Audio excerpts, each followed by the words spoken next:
Central election commission ने आज press वार्ता करने के बाद 3 चरणों में बिहार में चुनाव करवाने की घोषणा कर दी है। लगातार हर राजनीतिक दल तैयारियों में लगी हुई थी।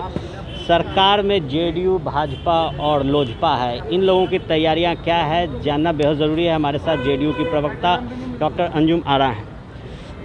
कितनी तैयारियां हैं और किस माध्यम से अब चुनाव में जाइएगा? देखिए, हमारी तैयारी शुरू से ही 100% रही है, चाहे वो वर्चुअल प्लेटफॉर्म पे हो या फिर एक्चुअल प्लेटफॉर्म पे हो। तो जेडीयू इलेक्शंस में जाने के लिए शुरू से ही इलेक्शन का जो पीरियड था उसको लेकर के हम अपनी तैयारी कर चुके थे और हमारी मुकम्मल तैयारी है। अब तो मुख्यमंत्री नीतीश कुमार ने भी कमान संभाल लिया, 1-to-1 मीटिंग कर रहे हैं। कितना मजबूती मिलेगा? निश्चित रूप से वो हमारे पार्टी के माननीय राष्ट्रीय अध्यक्ष हैं और चुनाव का वक्त है। हर वर्कर वो चाहता है कि अपने नेता से मिल करके वो अपनी बातें, इलाके की बातों के लिए या फिर अपनी उम्मीदवारी को लेकर के बोले। और माननीय मुख्यमंत्री जी ने पूरा वक्त दिया है अपने कार्यकर्ताओं से मिलने के लिए, तो निश्चित रूप से ये बहुत एक मजबूती प्रदान करेगा हमारे संगठन को, हमारी पार्टी को।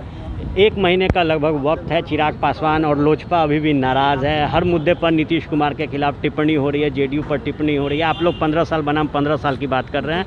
लोजपा कह रहा है 15 साल में और बेहतर हो सकता था। देखिए, लोजपा की जो बातें हैं, मैं यही कहूँगी कि फ्रीडम ऑफ एक्सप्रेशन हमारे मुल्क में है। अभिव्यक्ति की स्वतंत्रता है, हर व्यक्ति अपनी बातों को कह सकता है। लेकिन अगर इस तरह का वक्तव्य, तो मेरा ये अपना पर्सनल ये मानना है कि निश्चित रूप से थोड़ी सी चीज़ों को बिहार सरकार ने जो 15 वर्षों में जो एक बदनाम बिहार था, बदहाल बिहार था, देश के ऊपर बोझ माने जाने वाला बिहार था, अराजक बिहार था। हम सब जानते हैं कि बिहार की स्थिति क्या थी। माननीय मुख्यमंत्री नीतीश कुमार जी ने वहाँ से अपने विकास का सफ़र तय किया और आज जो बदहाल बिहार था उसको उन्होंने विकासशील बिहार बनाया। ये सभी लोग जानते हैं।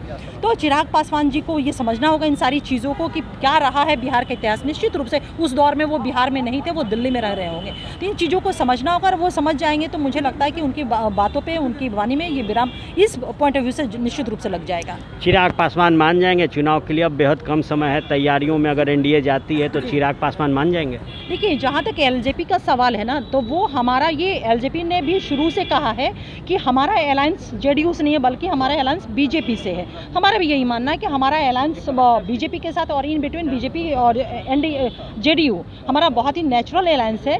और जो भी कन्फ्लिक्शंस है तो ये सारी चीज़ें सेटल होनी बीजेपी और एलजेपी के बीच में। तो जेडीयू का इन सारी चीज़ों को कितने सीटों पे क्या होना है, नहीं होना, ये जेडीयू को नहीं तय करना है। ये भारतीय जनता पार्टी और एलजेपी के बीच की ये चीज़ें हैं। मजबूत है एनडीए चुनाव से पहले?